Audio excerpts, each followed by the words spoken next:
Eu sou a professora Eleni Morgenstern e esse é o canal do portal Arte Design, que hoje está em Porto, Portugal, mais especificamente na Ribeira do Porto, que fica às margens do Rio Douro. Já podemos ver ao fundo a Ponte Dom Luís.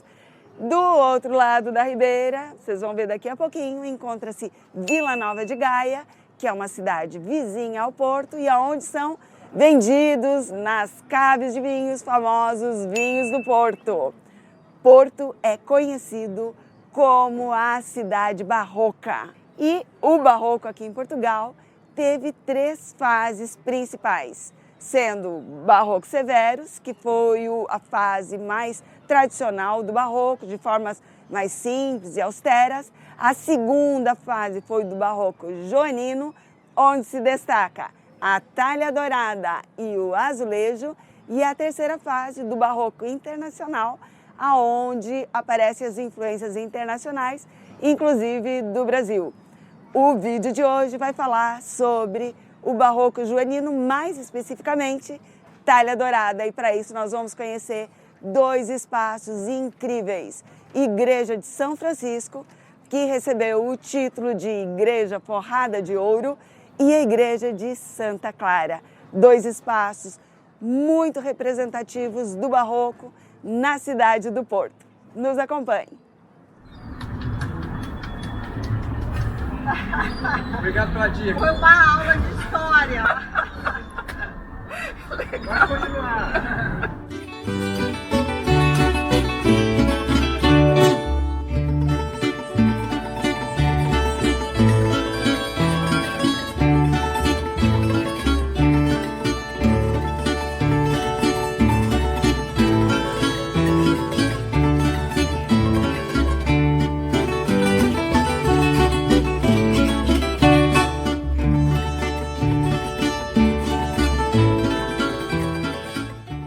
E a partir do Largo 1º de Dezembro, nós acessamos o pátio da Igreja de Santa Clara.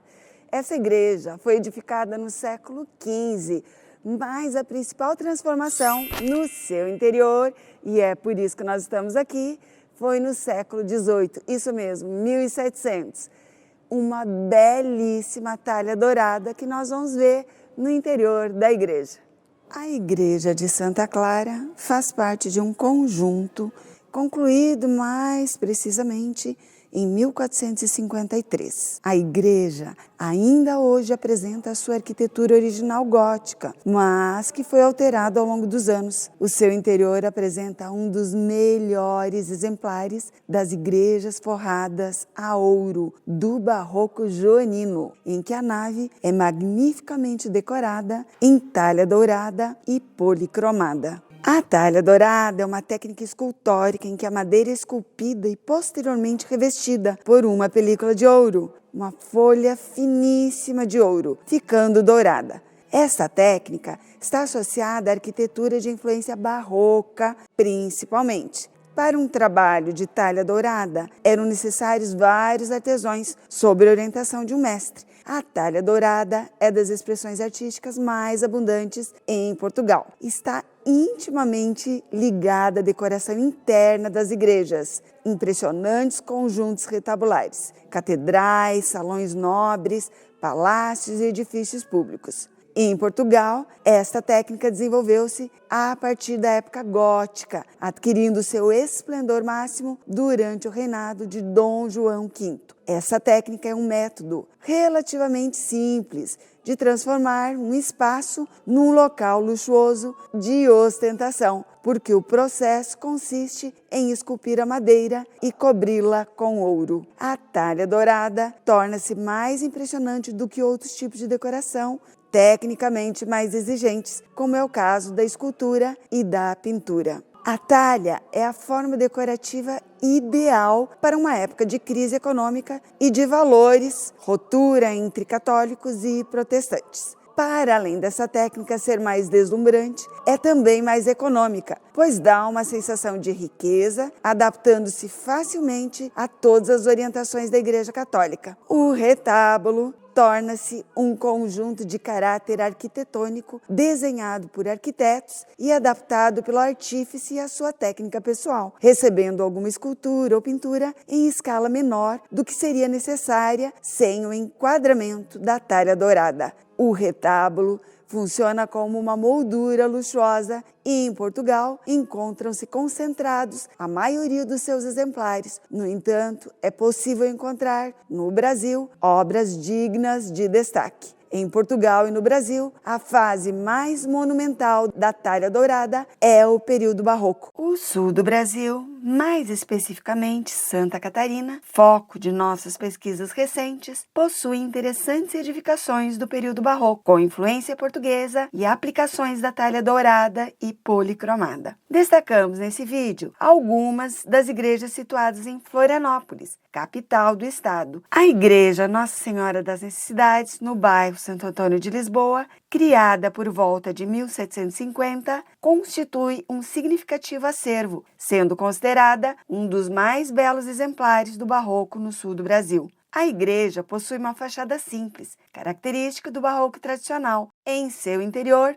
ganha destaque por seus detalhes em talha. Fundada em 1750, a Igreja Nossa Senhora da Imaculada Conceição da Lagoa fica localizada junto ao Morro da Lagoa. Apesar das transformações, a igreja configura-se num bom exemplo da arquitetura trazida pelos portugueses para as terras catarinenses, com destaque para a talha dourada em seu interior. A Igreja Nossa Senhora da Lapa localiza-se no 1º distrito de Florianópolis, Ribeirão da Ilha. Construída entre 1763 e 1806, configura-se uma das igrejas que conserva o seu estilo mais original. Estamos na igreja de São Francisco. Aqui ao fundo e à minha frente está a Ribeira do Porto. Essa igreja é uma edificação da ordem franciscana, do século XIII. Então, período gótico, mas com algumas reminiscências românicas. Do gótico, prevalece a rosácea na fachada principal e um portal na fachada sul. Mas o destaque dessa igreja não é para as características góticas ou românicas, mas sim para as características barrocas, que foram resultado das intervenções que ocorreram no século XVIII. Nós vamos ver aqui no interior dessa igreja uma talha dourada que confere a essa igreja o título de Igreja Forrada em Ouro e também uma escultura em relevo representativa da árvore de Jessé, que é uma árvore genealógica que conta a genealogia até Jesus. No interior dessa igreja, nós vamos perceber que o maior destaque é para o contraste entre a austeridade da edificação gótica e a exuberância do estilo barroco. Iniciada em 1244, essa construção franciscana sofreu alguma resistência por parte das autoridades religiosas da cidade, pelo que a falta de apoio financeiro determinou a edificação de um templo modesto, de dimensões reduzidas. No reinado de Dom Fernando, que concedeu particular proteção à ordem, edificou-se o templo que persiste ainda hoje. A Igreja de São Francisco apresenta, então, uma estrutura gótica com características também românicas. Tendo sido alvo de muitas intervenções ao longo de vários séculos, a principal modificação foi efetuada no período barroco. É uma remodelação que confere ao interior do templo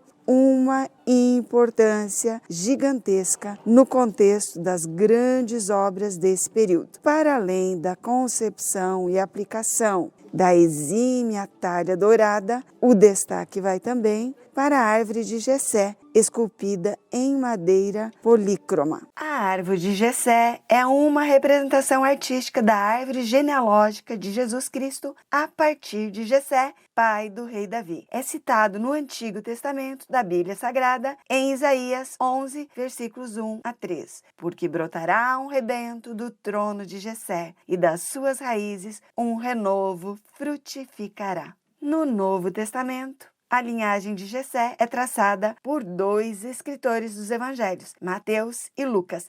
Tendo sido alvo de múltiplas intervenções ao longo dos séculos, a principal alteração foi efetuada no período barroco, quando houve uma remodelação que conferiu ao interior do templo uma gigantesca relevância no contexto das obras do período barroco. E nesse momento nós estamos na sala das esculturas religiosas. São peças do período barroco, século XVIII.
E aqui do Jardim do Morro, no lado de Vila Nova de Gaia, que é a cidade que faz limite com o Porto, nós encerramos esse vídeo, onde falamos acerca do Barroco Joanino, destacando a Talha Dourada.